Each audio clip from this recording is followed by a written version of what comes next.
5 है, इसमें जो ए बी सी डी 4 दोस्त है वो बैठे हैं, ठीक है। चंपा और चमेली क्लास में आती है, तो चंपा चमेली को बोलती है कि भाई ये जो एक वर्ग बना रहे हैं, एक वर्ग है, तो चमेली सोच में पड़ती है, उसने दूरी सूत्र का प्रयोग करते हुए बताती है।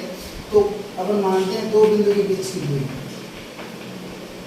दो बिंदु के बीच की दूरी क्या फॉर्मूला होता है, यानी अपन मान लेते हैं ए बी √x2 - x1 का स्क्वायर प्लस y2 - y1 का स्क्वायर, ये होता है। x2 का मान कितना मेरे पास 6 - 3 का स्क्वायर, फिर 7 - 4 का स्क्वायर, इनका √। 6 में से 3 गए तो 3 का स्क्वायर, 7 में से 4 गए तो 3 का स्क्वायर, यानी 3 का स्क्वायर कितना होता है 9, और 3 का स्क्वायर 9 है √18। 18 को निकाल सकता हूँ √9 गुणा 2 यानी 3√2, ये मान आ गया, ठीक है। फिर ए बी का फाइंड किया पहले, अब करेंगे बी सी। तो बी सी के लिए वापस यही फॉर्मूला, ये रहा बी सी, यानी 9 - 6 का स्क्वायर 4 - 7 का स्क्वायर, ठीक है।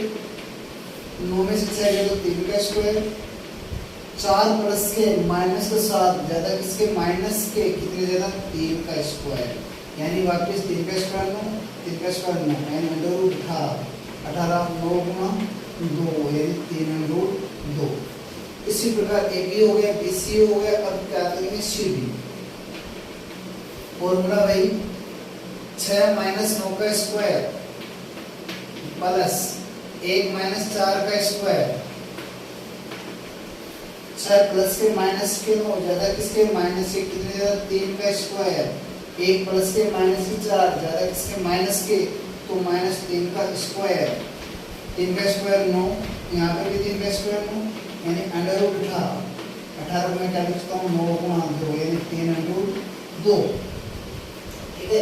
ए बी हो गया, बी सी हो गया, सी डी हो गया, और ए डी, इन दोनों का ए डी फॉर्मूला वही, ठीक है। 6 - 3 का स्क्वायर, फिर 1 - 4 का स्क्वायर, 6 में से 3 गए तो 3 का स्क्वायर, प्लस का 1 माइनस के 4 ज्यादा इसके माइनस के 3 का स्क्वायर, 3 का स्क्वायर 9, यहाँ पर भी 3 का स्क्वायर 9 यानी √18। 18 में क्या लिख सकता हूँ √9 गुणा 2 यानी √2 का वर्गमूल कितना होगा 3√2, ठीक है। अब देखो ए बी बराबर बी सी बराबर सी डी बराबर ए डी, कितना मान आ रहा है 3√2, सब चारों को सेम आ रहा है, तो ये वर्ग है, अतः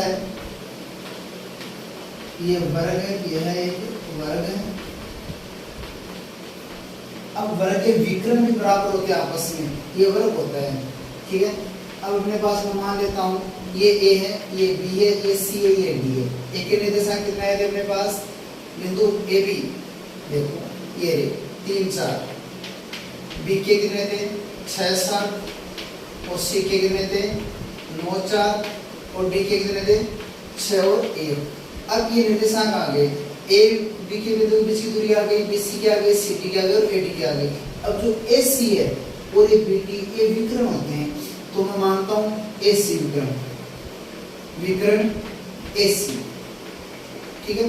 अब अपने पास बिंदु ए और सी के बीच की दूरी याद करेंगे, फॉर्मूला वही x2 - x1 का स्क्वायर प्लस y2 - y1 का स्क्वायर। ए सी का मैंने लिया तो 9 - 3 का स्क्वायर, 4 - 4 का स्क्वायर, 9 में से 3 गए तो 6 का स्क्वायर, 4 में से 4 गए तो 0, तो 0 का स्क्वायर तो 0 होता है ना, √36। देखो 9 में से 3 गए तो 6, तो 6 का स्क्वायर कितना था 36, 36 का मान कितना था 6, ठीक है। ये विकर्ण ए सी हो गया। अब विकर्ण बी डी, वापिस फॉर्मूला वहीं पे देखो 6 - 6 का स्क्वायर, 1 - 7 का स्क्वायर,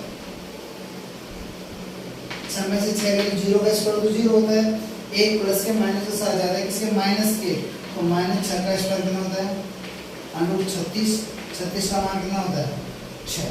अब दोनों विकर्ण भी बराबर है, अतः विकर्ण AC बराबर BD बराबर कितना हुआ 36 आंसर ये